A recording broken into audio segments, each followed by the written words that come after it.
Om Shanti. Let's sit in Baba's remembrance for some time first.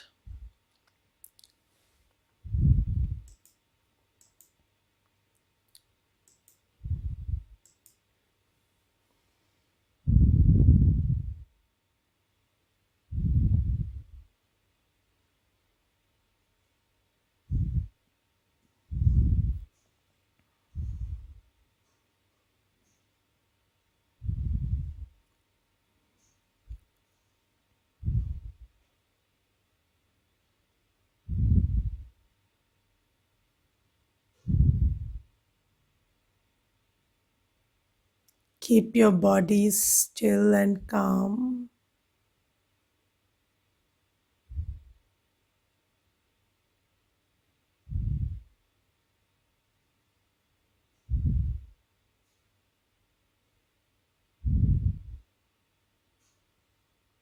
As I sit still,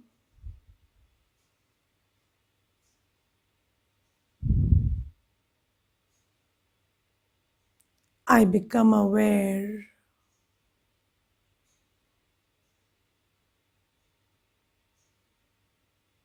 that there are two dimensions,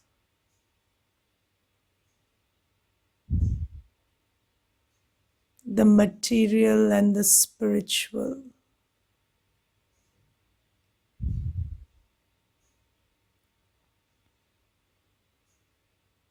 In the material dimension,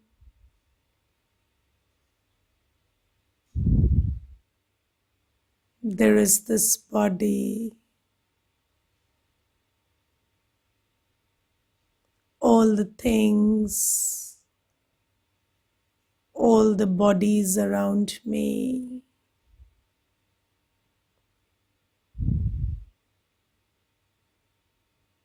There is a constant play going on there.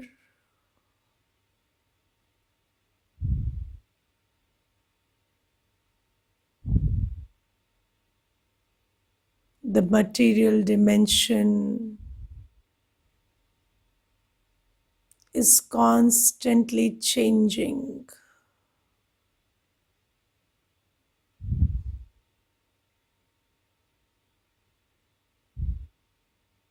There is sound, different kinds of sounds there.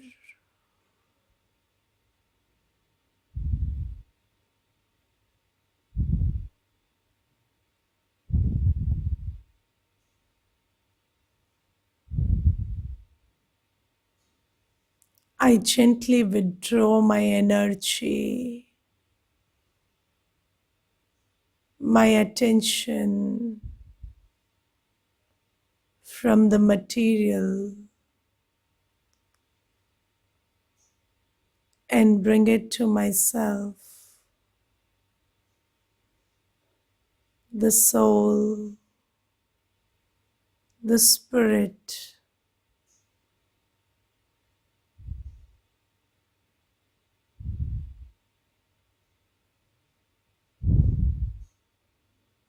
I become aware of myself as pure light.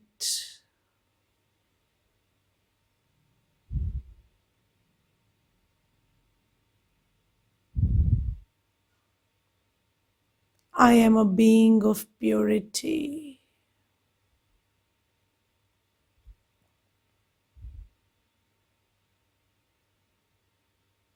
I am an actor in this world.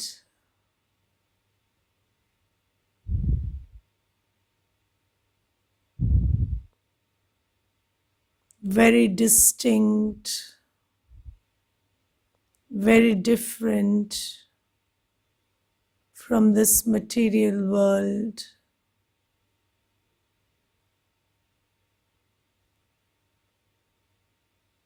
I belong to a different dimension, to the spiritual dimension.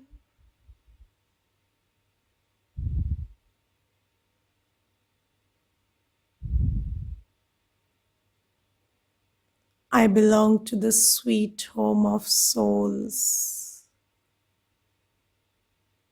to the Supreme Father.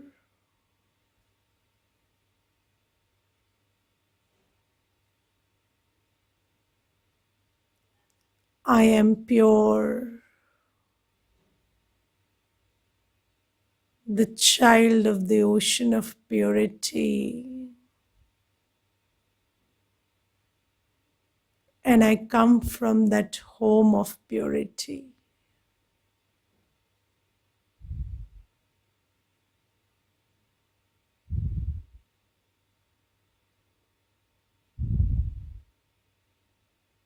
My vibration, my truth, my resonance is very different from that of the material world.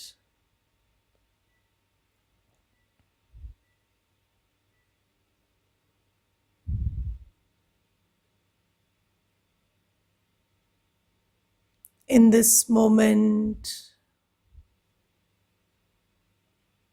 I am fully aware of myself as a pure being,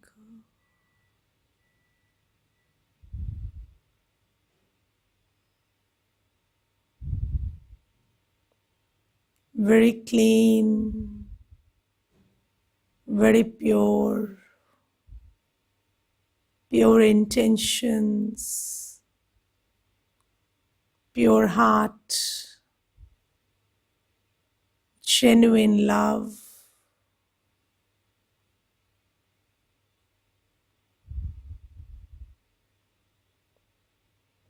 No trace of impurity in me.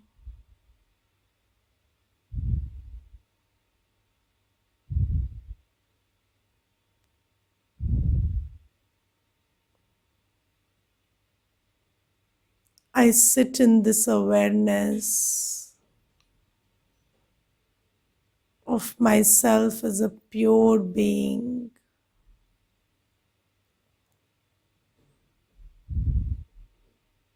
and I look at the world as a detached observer.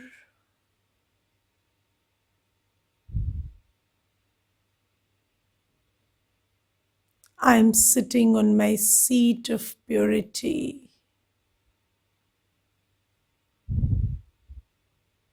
and witnessing my body, everything around me. There is no reaction, no judgment. I just see everything.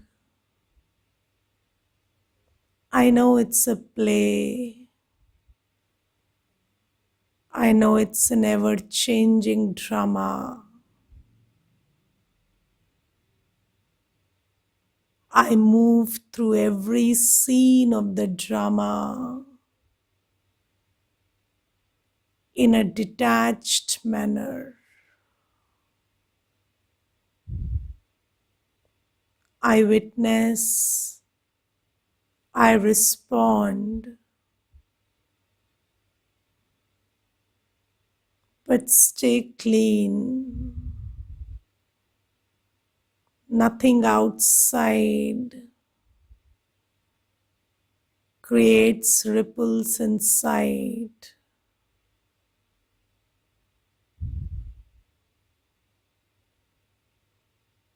I move through this drama with my purity intact.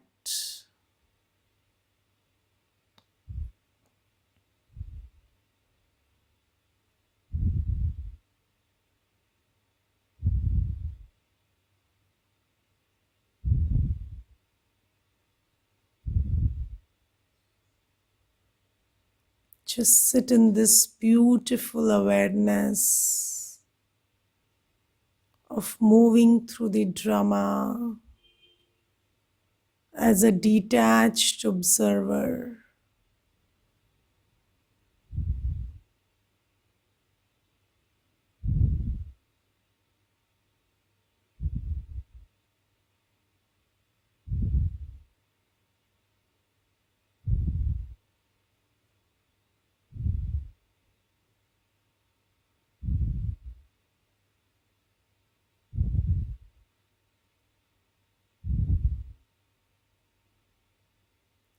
Om Shanti.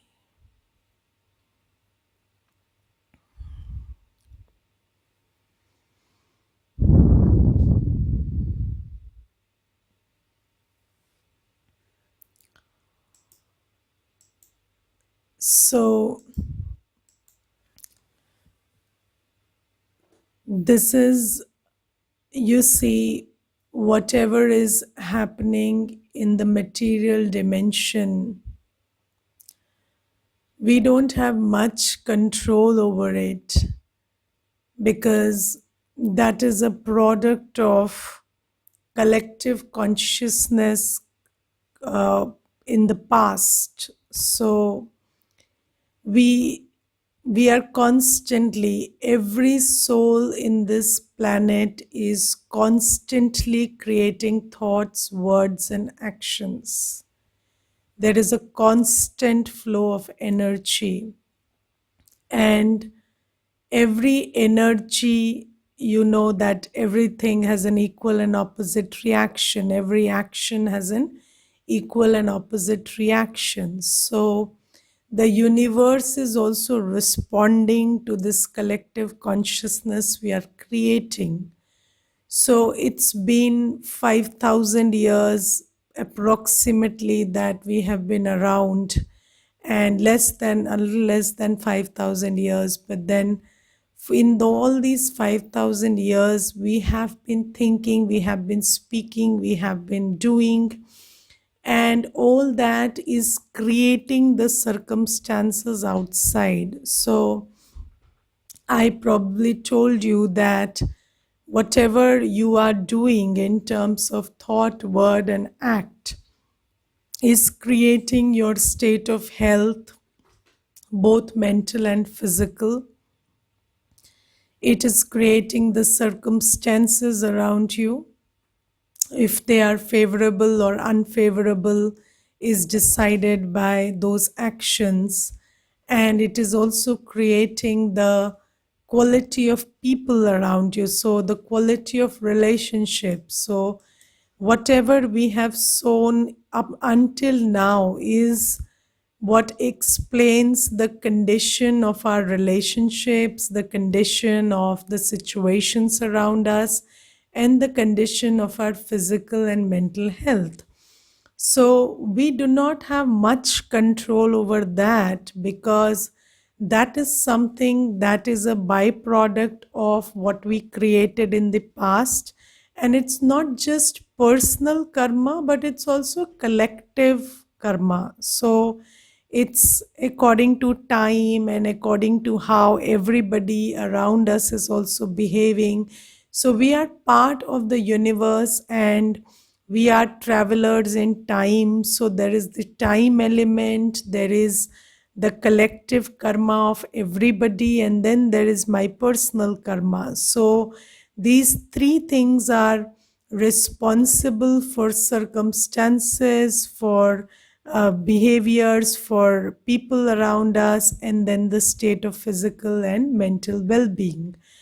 Now, all this we do not have much control over and much choice about. So, if today I think that why is this situation outside like this, or why is there an economic slump, or why is this kind of natural problems coming up, or climatic change coming up, we are not in a position to control that. So even if we question that, it's like banging your head against the wall. So, what we need to understand is whatever is the drama outside, it has to be accepted. So, you know that there is this expression, go with the flow. Now, what does go with the flow mean? So, there is a flow. There is a flow, and even if you question it constantly and every minute, that flow stays. So, the drama has a flow. There is a flow of the universe, and that flow cannot be questioned, or even if we question it, it is of no use. So what do? Is you go with the flow. That is, when sometimes, people think that go with the flow means that you surrender, and surrender means you don't act. So you just sit back and relax. So Baba says, no, surrender means you don't react, but you act. So no reaction does not mean no action.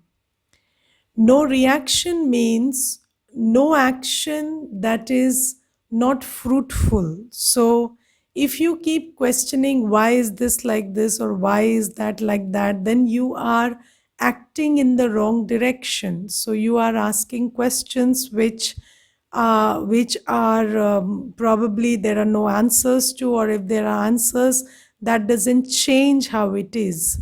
So, what we need to understand is we have to be proactively engaging in every scene with complete surrender and with complete wisdom. So, when you don't question what is, that is an act of surrender. So, you keep surrendering and then also keep responding to the best of your knowledge and capacity.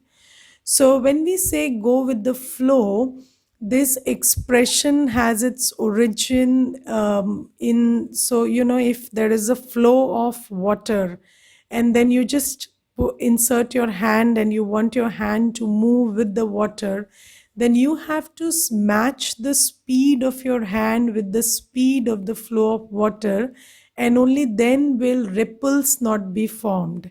If you move it slower, there will be ripples. If you move it faster, there will be ripples. So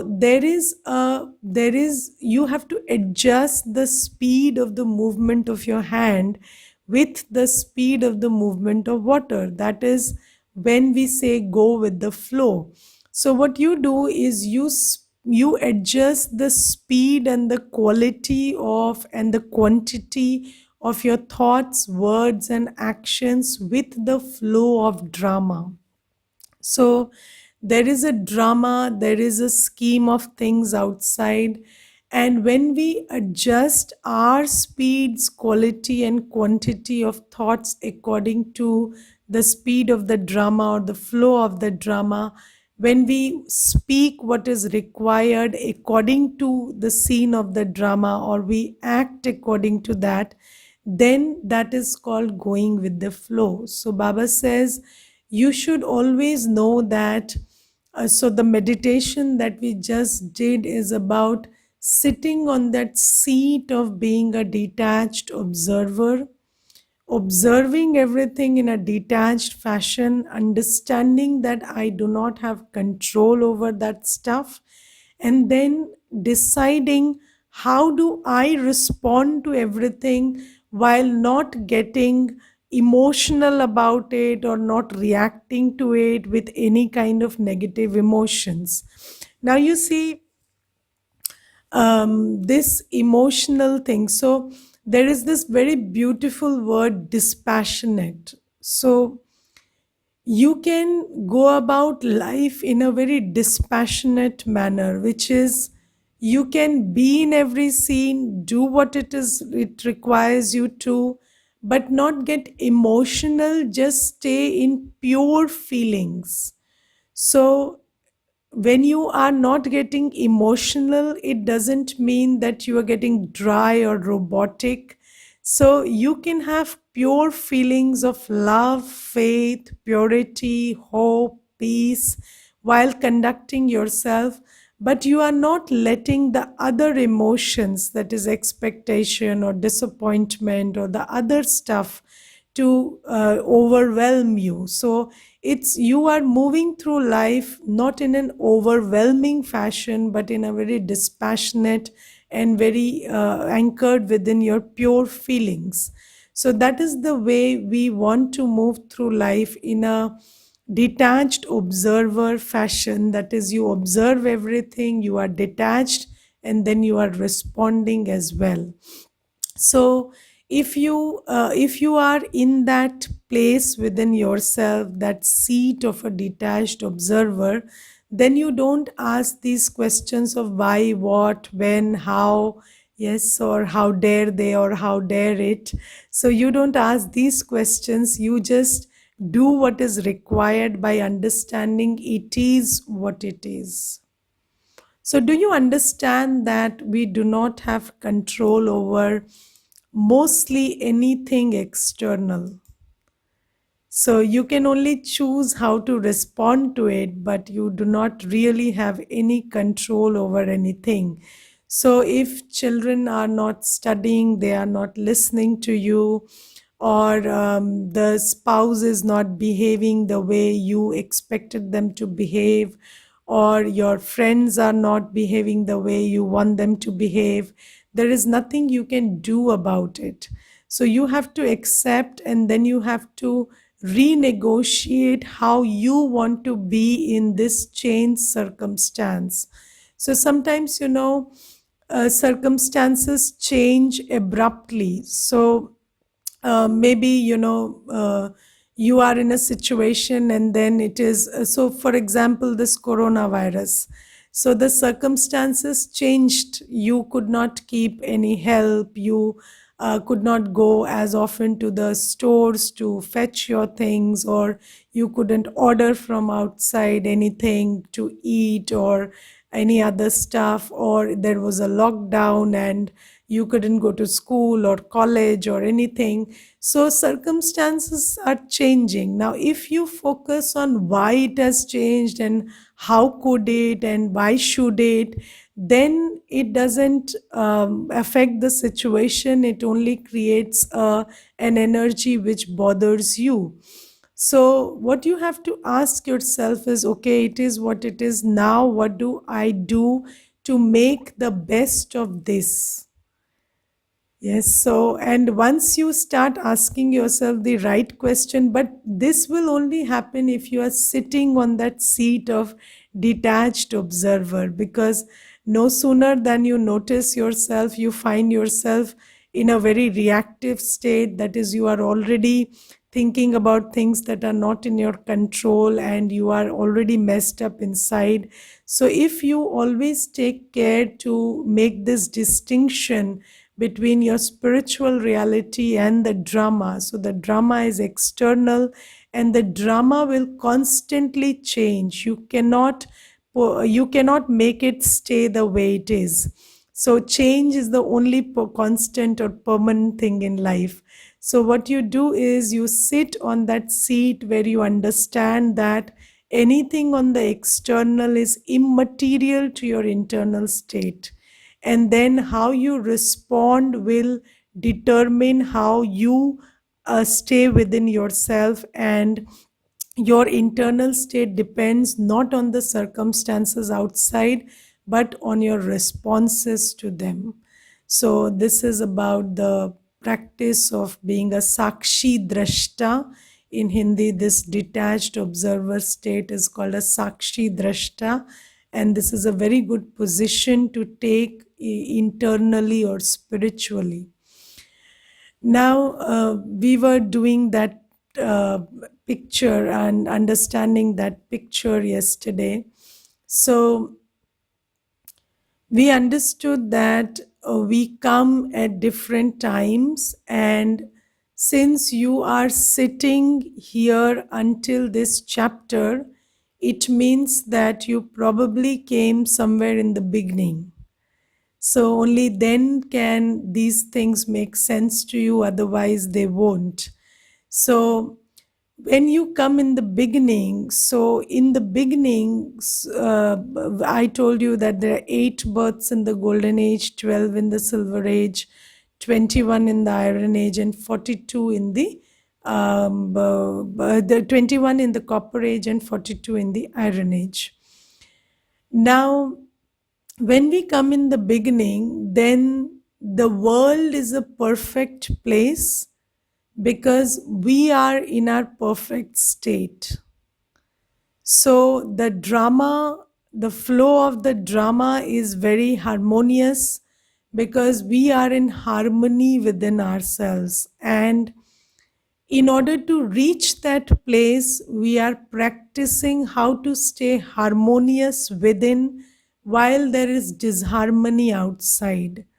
So when you start practicing how to be harmonious within, when there is disharmony outside, then slowly you create harmony outside. So if you stop reacting to disharmony outside, that is, if you stop being disharmonious within because of disharmony outside, then you start creating harmony outside by creating harmony inside.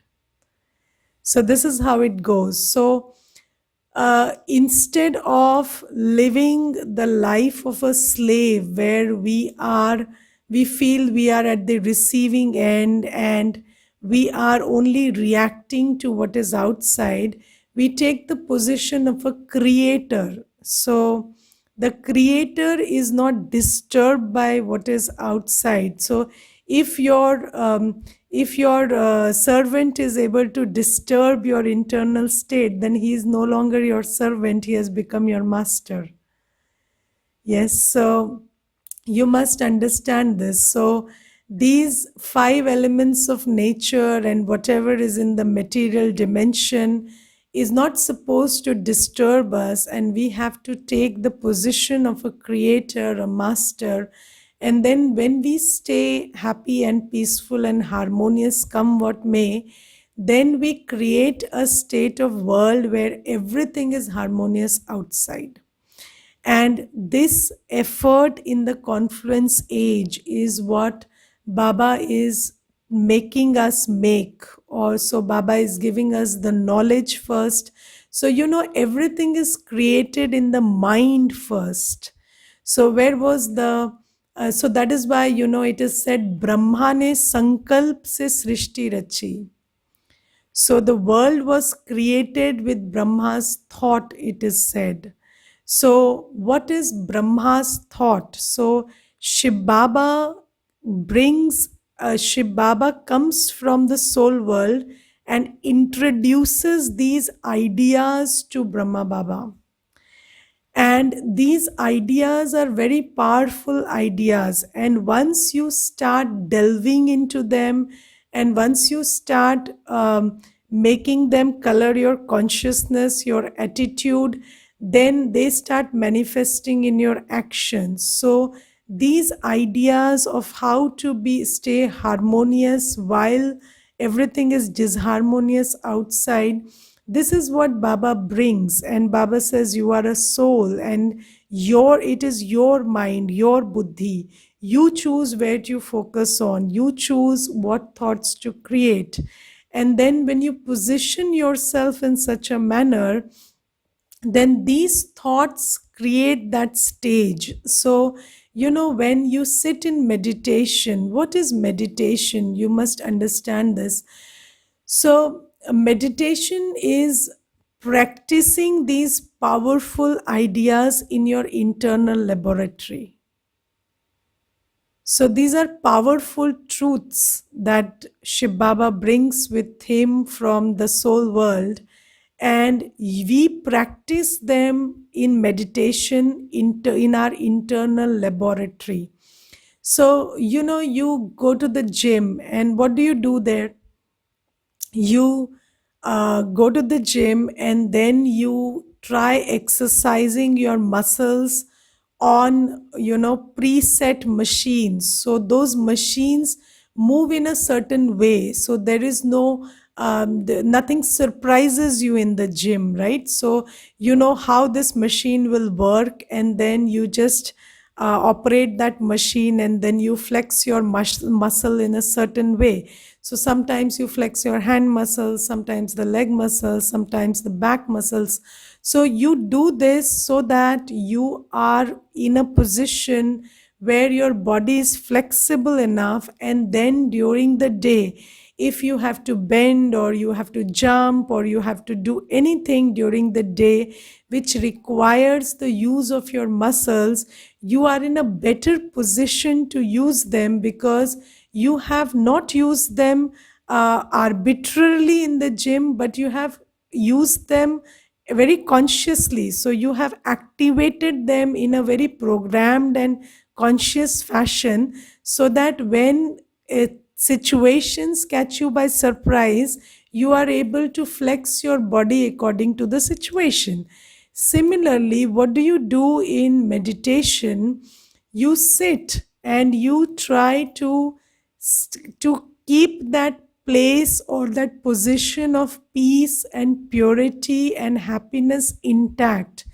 And there are other attacks, so there is something cropping up from your memory, or there is something going on before your eyes, or there is something that your ears are hearing. So all of that, amidst all of that, so these are very controlled circumstances.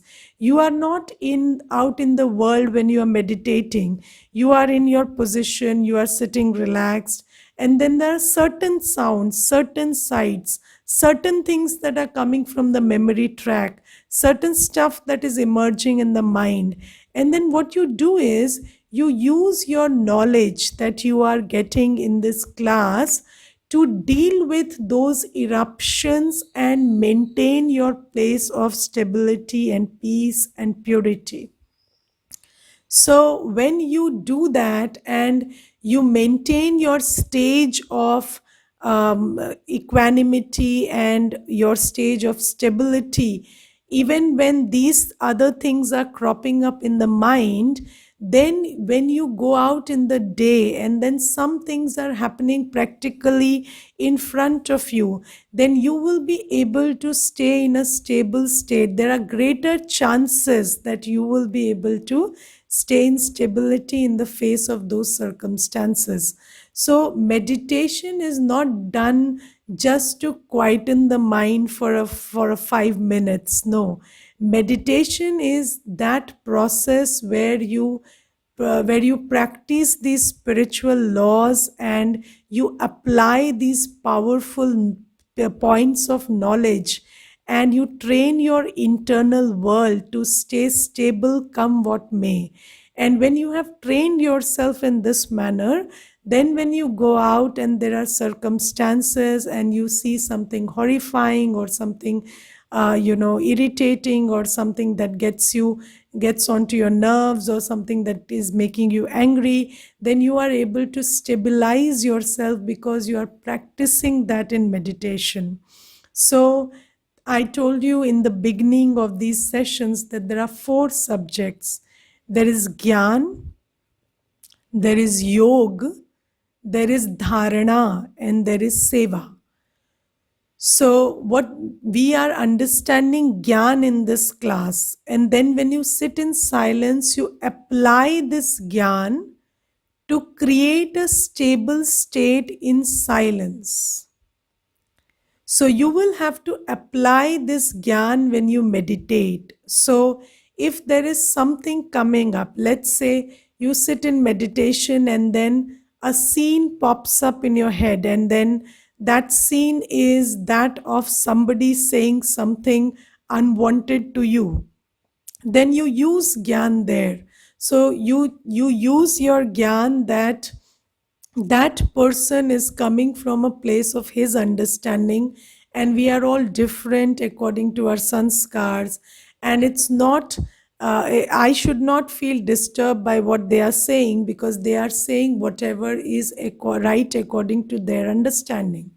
So when you use this piece of knowledge there, then you are able to deal with that thought and just let it pass. So just like, you if you so when you practice, so if there is a person who is practicing how to use his weapons, and that person has to go for a war, so how does that person practice using the weapons? So he takes on a weapon and he just makes it, he uses and operates it in silence. So he simulates a situation where there is an onslaught, and then he tries to operate that weapon and defend himself or make himself safe. So you have to create a simulation inside yourself. And when you create these simulations and you practice these poses and you apply these points of knowledge, that I am a soul, I belong to God, or I am separate from the body, this is my mind, this is my buddhi. So, or these are the sanskars of other souls. When you apply these points of knowledge in silence, then you are able to create a stable state in silence. And if you are able to do that, there are greater chances that you will move to dharana. What is dharana? Dharana is application of spiritual knowledge in practical life. But if you do not apply spiritual knowledge to your internal laboratory, how will you apply it in practical life? Okay, so if there is a warrior and he doesn't practice his weapons in solitude, he will not be able to use them at the time of war. So you have to practice them in silence so that you can use them in practical life. And then when you are able to do this much, then you become an example for everyone, and that is called seva. So, this is how you go about meditating. So, meditation is not just about an experience of quiet, an experience of peace.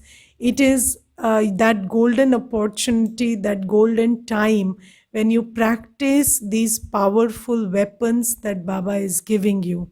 So, you have seen that in the pictures of deities, they are shown weapons, yes? So there are weapons of attack and weapons of defense that the deities are shown holding.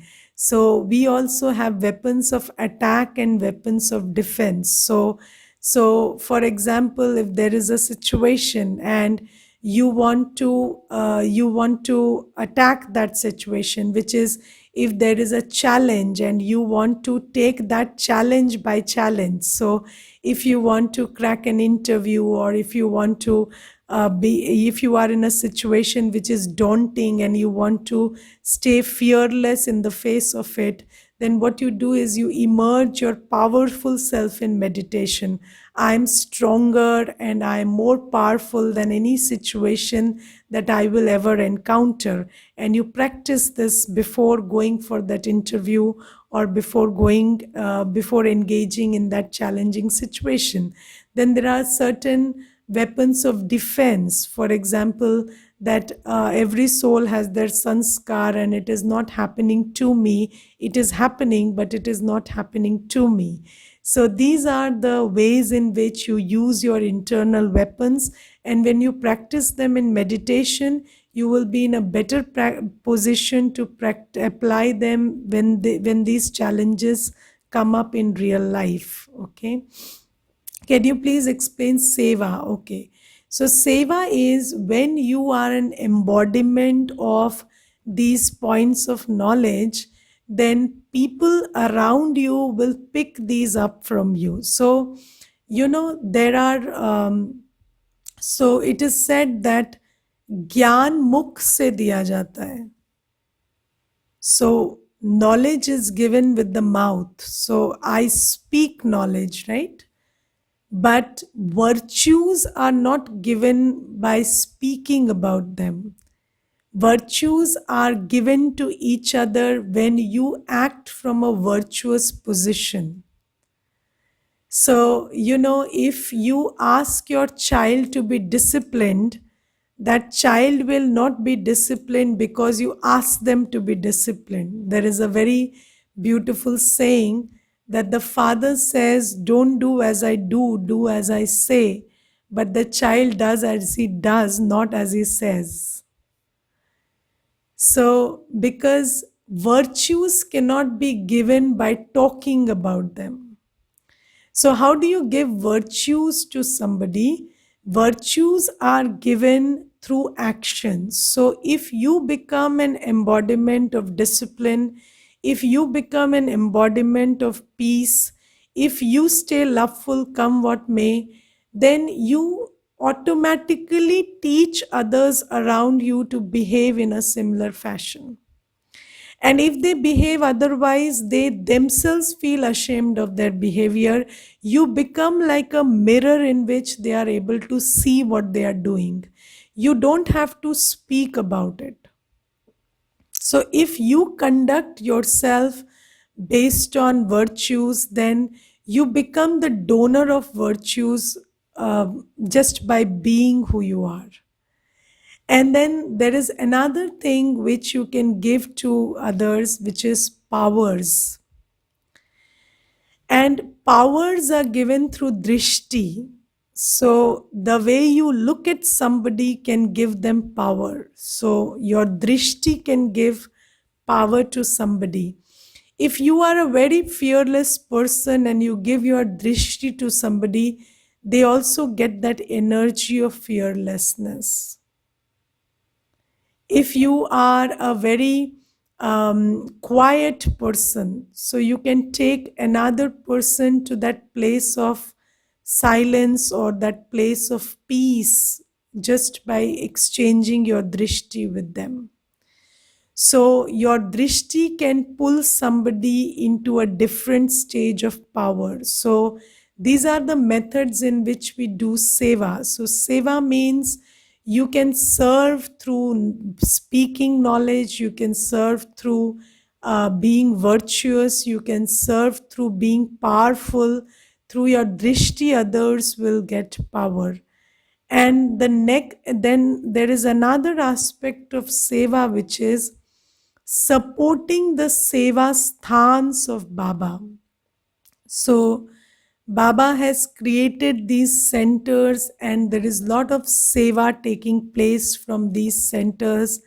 And every member in the center is continuously engaged in seva.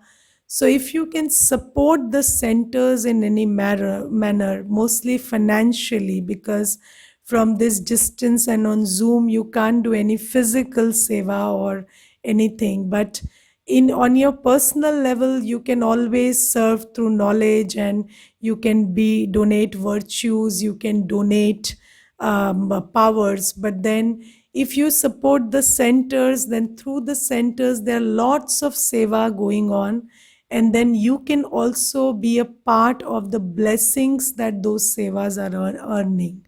So that is also one way to do seva. So there is seva which you can do individually, and there is seva that you can do by supporting the centers, mostly in a financial manner. So please give an example of detached observer. I just explained what detached observer is completely, right? So, so this is about Gyan, Yog, Dharana, and Seva. Now, even about this supporting the center, let me tell you one thing. If you do not, if you are not an embodiment of virtues, or you are not meditating, you will not feel the urge of being a part of this whole process of creation that God has initiated. So even when it is said that you support the centers, you can be a support to anybody only when you feel that you have gained something. So when you practice knowledge in meditation, when you apply knowledge in life, then you come to that place of power within where you feel like supporting Baba's work. So this is why Gyan Yog Dharana precedes Seva. So this is also there. So I was talking about this. So when we come to this golden age, to Satyug, we are in that place where everything outside is in harmony, because we are in harmony inside. And 2500 years, there is harmony outside and harmony inside. So you and the drama are in complete harmony. So when you want it to rain, it rains. When you want it to when you want breeze, it breezes. When you want the five elements of matter to work in a certain way, they work according to you. Every soul is connected with you. You do not have to use many words to communicate what you want to communicate. You are at the same frequency. They get what you are thinking. So this is the stage which we are in. but how do we reach that stage? By creating that stage right now. So can you communicate with your thoughts with anybody? Yes, so we are, do you know we are always doing that? We are communicating with our thoughts. So mostly our thoughts are negative. So when we are creating these negative, bitter thoughts about anybody, we are communicating it to them. That is why our relationships are growing so distant. So if you always and constantly had good wishes and good feelings, people would pick on that also, and then there will be no need to explain or no need to share too much about how you feel. They will get your feelings if your feelings are always pure. So mostly, we are very confused inside, so we keep giving contradictory messages to people. So sometimes it is, I love you a lot, and then sometimes it is, I hate you like I hate no one on this earth. So there are these two contradictory messages going from us to each soul around us. That is the problem. And that is why everybody is confused about their status of relationship these days. So, if you ask anybody, are you sure you love them? This, oh, I don't know. And are you sure they love you? I don't know. Because we are always sending these two contradictory messages to each other. But if you could just clean your heart and you could change your sanskars, and you could maintain a consistency in the way you think and feel about each other. That is, if you could just maintain purity in your heart and intention when it comes to other souls, then you will come into a natural state of harmony with them, and then they will have faith. And even if you sometimes, speak something else, that is, you say something bitter or you say something loud, they won't mind it, because that harmony is established and that bond is strong. So there are, I have seen people who tell me that, Didi, there is this one member in the family, and that one member can say anything to anyone and they don't mind. And then it is me, and I say anything to anyone and it goes wrong. So I meant it well, I spoke it with good intention, and then it was taken wrongly, and I don't know why it is always misinterpreted when I speak, and when other people are speaking it is taken in very good spirit. So then you need to check how you think about people all the time. Because if they are getting your words wrong, it means that they are getting vibrations from you which are not the right kind always. And you are radiating who you are.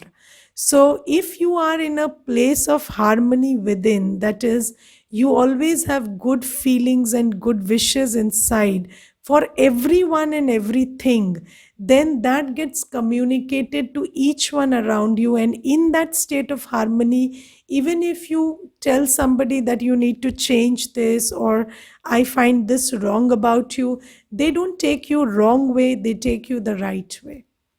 So, Baba is saying that when you create a harmony between what you think, what you speak, how you act, and when you create harmony in your internal world, that is no negativity, only pure, positive, peaceful feelings, then you create this state of harmony outside, and then you end up in that world of harmony. Okay. Om Shanti. So today we talked about this harmony and this detached observer state, and then we will talk about other things tomorrow. Let's meditate. Before that, there is a question. When I meditate, I feel some tingling and vibrating sensation in the middle of the forehead, some kind of pressure. Is it normal? Yes, it is normal.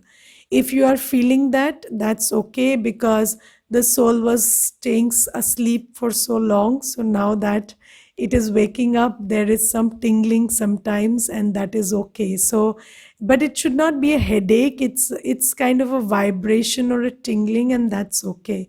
So when I went to the center first time, I experienced that. And then I came home and I said they did something to me, and it was all vibrating inside, and I don't know what happened. So then I got so confused, I didn't go for the next 3 days. And then Didi called me and said, "Why didn't you come?" I said, "No, there is something happening inside me when I go there." So she said, "No, that would happen only 1 2 days. That's okay." So then I went again. So this is normal and this is okay. Okay, let's meditate.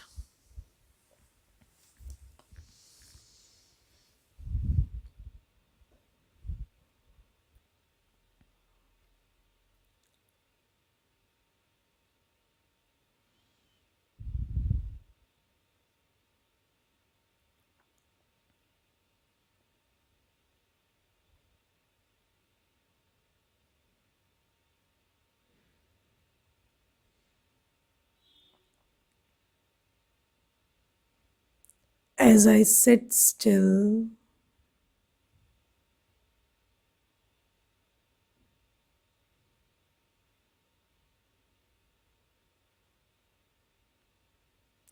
I become aware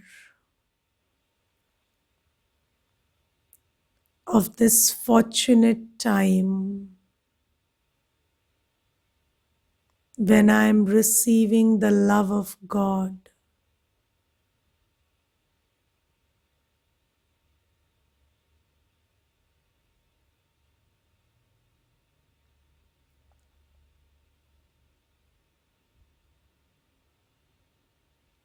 Shiv Baba, my supreme parent, is nurturing me with his knowledge, his love, his sustenance.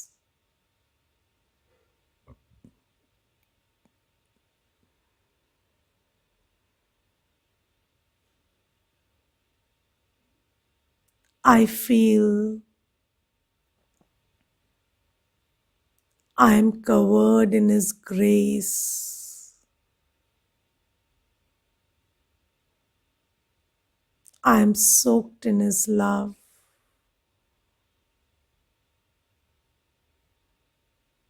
I had never imagined that God Himself would reach out to me, educate me, give me all the secrets of the universe, train me, empower me, love me so much.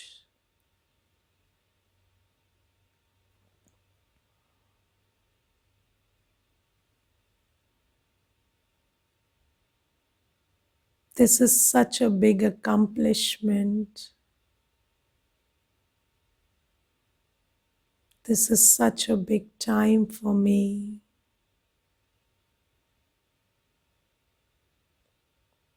That in this feeling of fortune, I let go of everything I had been holding on to.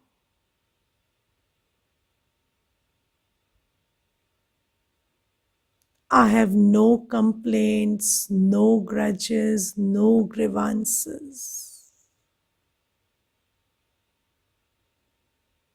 I found God Himself.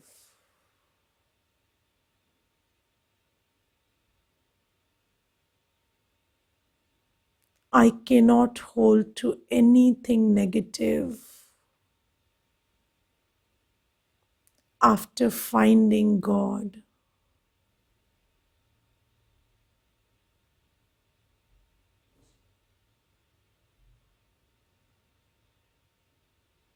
What I had never imagined has happened. And now it would be very petty if I held on to these small little things, even in the face of this great fortune.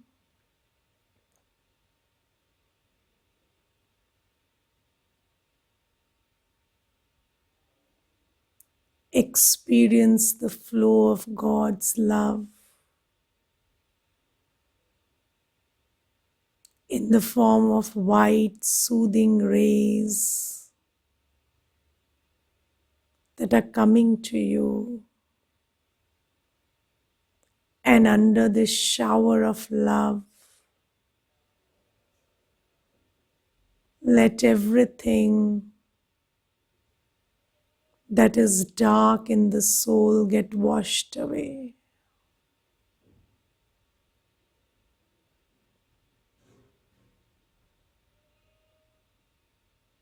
I, the soul, am getting very clean and pure under this shower of Baba's love.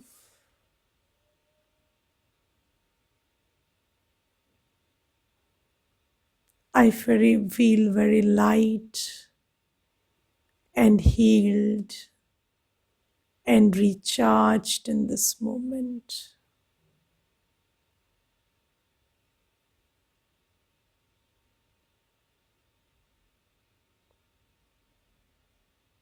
Just sit in this experience for some time.